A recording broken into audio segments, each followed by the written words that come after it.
Bay Area Compass. Located at BayAreaCompass.blogspot.com.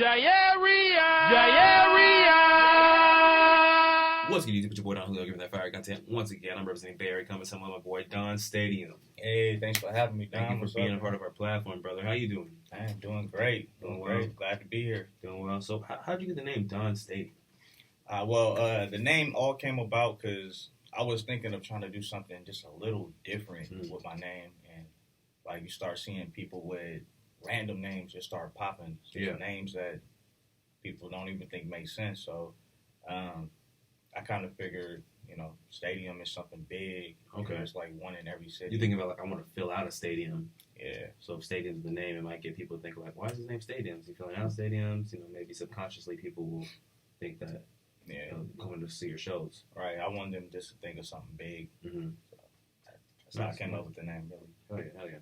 So you've been doing this for a long time, man. I saw some stuff dated from was it 2015 or 2015? Anything before that as well? Yeah, I used to do it back in 07. 07. Like during the hyphy movement and stuff. Me and my group in high school, we used to do shows with Pac, Illigence, and just around that punk rock hyphy era, and we was going pretty hard, and then we just everybody started growing up, and not everybody took everything as serious as everybody else. So do you feel like you're taking things more seriously now compared to in 07? Oh, definitely. Mm-hmm. I feel like I got the format down now. But no, I definitely feel like I got the format down now. Everything comes it's coming a little easier. Mm-hmm.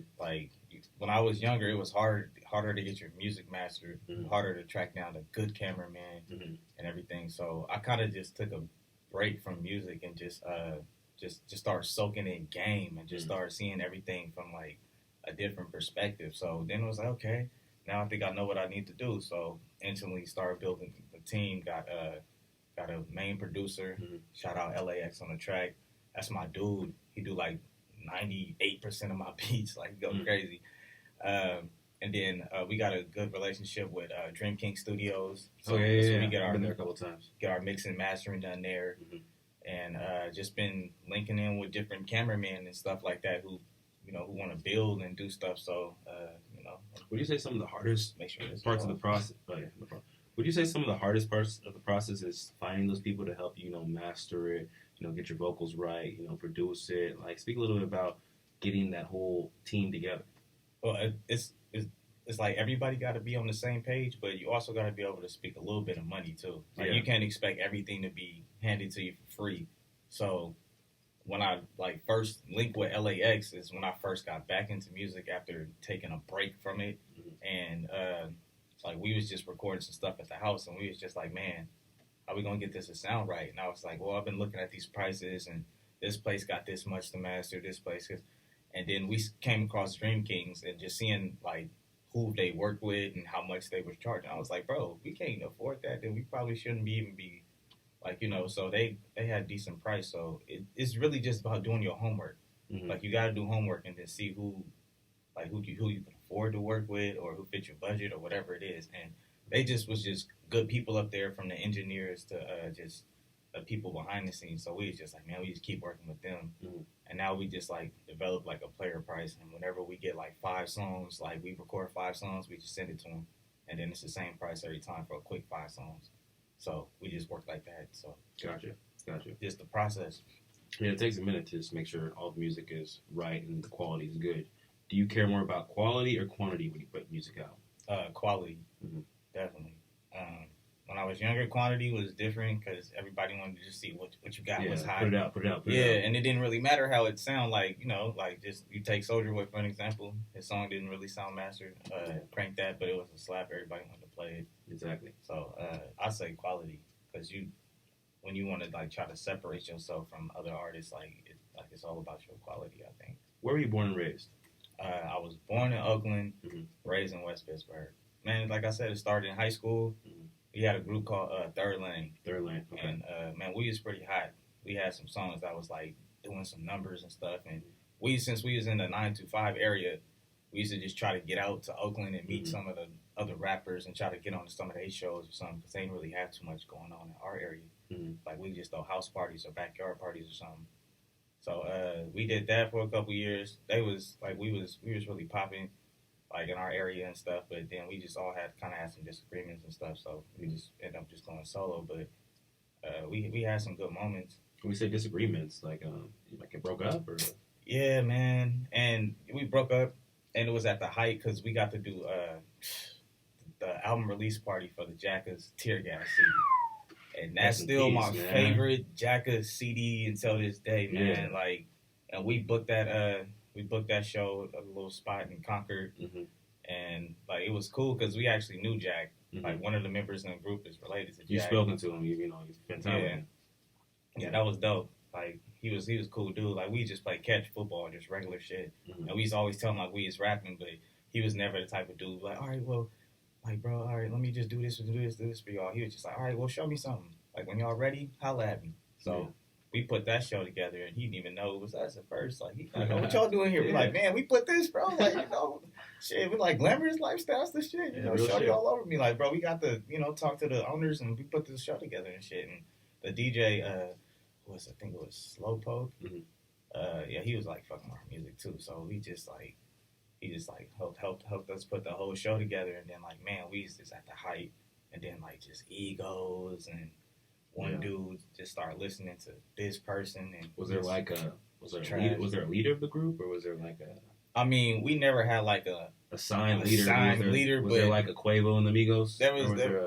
I would say I was the dude who was always putting together the studio appointments, the shows, the videos, or whatever we were trying to do. That was always me. I was always that dude, always. Okay. Yep. But I mean, we just might have had like. One person that really just wanted to be like the face, but didn't like put in all the work as like everybody else. So. How are they doing right now? Are they doing their own career? One of them I still rock with, like hard. We just dropped a tape together. It's called Stash House. I heard about that. It was a 6-song EP, and like that's on all outlets. Shout out to GT Digital. That's out there. And yeah, man, that CD's dope. Like it was so dope that we just came out with a part 2. So Stash House Part 2 is coming out November 8th. And then the other dude is just like, one of the other dudes just like my boy. He's like my kid's guy. But he fell off the music. He's not doing it anymore. Yeah, nah. He's like managing like his store and shit. He's doing good. The other dude got married, had kids. So it was 4 of us. Okay, 4 of us. So it's pretty much just you and the other dude. Yeah, West Stefan. Shout out to West Stefan. Man, he go crazy. He just dropped a hit song with G-Bo Lean. Oh, hell yeah. Yeah, he worked with everybody too. We just killed Arizona with Mike Sherman, G-Bo. Nice. This summer, forgot what the date was, but then it was lit. It's like 500 people. So when I was hearing some of your music, man, I'm hearing lyricism. I'm hearing real stuff. I'm hearing stuff that's clear. Now, as you can see on the internet, a lot of people aren't really fucking with that. They're fucking with the mumble rap. They're fucking with the shit you can barely understand, the hyphy vibes, and things like that, et cetera, et cetera. How do you feel about the people who are consuming, this kind of mumble rap or trash or whatever you want to call it, compared to like the real shit that some of the true artists are putting out there? It's like I have 2 feelings about it really. One, since I love music, it's like I kind of dig what they be doing most of the time. Like I be like, oh, that shit sounds dope. But like when I grew up, I listened to like the niggas like Wayne, Fabulous, Cassidy, E40. Like them niggas always have bars, cadence, Jadakiss. Always have bars, and like they like make you like rewind the track. What did that mean? Oh shit! Like but I necessarily don't really trip off like the new music and stuff. I be like, it slap. Some of the artists I don't listen to. Some of them I'll give them a chance. What's like one of those like artists that people wouldn't expect you to listen to? Wouldn't expect me to listen to? Yeah. People who know me, they would be like, bro, I can't believe you listen to him. Let me see who we listen to. Dang, that's kind of a hard one. Honestly, I have like a core 5 artists that I listen to. Let's go with the core 5. Jeezy, okay. Kendrick, E40. I listen to a lot of Jacka still. Like, man, that's my dude. Like, especially because I'm from Pittsburgh, he was like one of our biggest influencers out there. But if I did have to say somebody, I like the Baby. The Baby going crazy right now, right? I like his new album, his little flow. Actually, I haven't heard his album yet. Bro, search up Kirk, man. Give it a couple listens too. I like kind of like his older stuff too, but the Kirk has some good sounds in there as well too. He remind me of like Luda. Yeah, better like, Luda. Like he is today's Luda. Today's like, Luda. Today's Luda. Because he just starts as soon as the beat starts. Even sometimes before the beat. Yeah, he go crazy. Like I think the baby is like. I'm glad that like there's one dude that is taking off from out like one of the young dudes that's taking off right now is him because he can at least spit. Yeah. Like so, like I don't like all the little popcorn shit, but like if you listen to like the people that I was saying that I grew up listening to, Mm-hmm. they had formats and stories. Mm-hmm. Like they would tell like a beginning, a middle, and an end. Mm-hmm. Like your last punchline, it connects to your next one. It wasn't just rhyming. Mm-hmm. So, like that's what I focus on. So when you said like you caught that in my music, I was like, thank you, because my boys be telling me like, bro, I think you one of the few people that can still get away with doing that. Yeah, I mean, I see some of your stories. You know, you dropping the freestyles, and you know, speaking some real shit, and people are really fucking with it. Whereas some rappers just drop music and people just fuck with it because they have a name. So I saw a lot of your freestyles on Instagram, man. Mm-hmm. I was wondering if maybe you can drop one for the Compass. Yeah. So shit, I've been waiting to do this. Here, I got one for the Compass. Let's see. Look. I know some people dying over principles. Just a couple dollars that might not make sense to you. Used to feel invincible. New Nike tennis shoes. Game winning shot.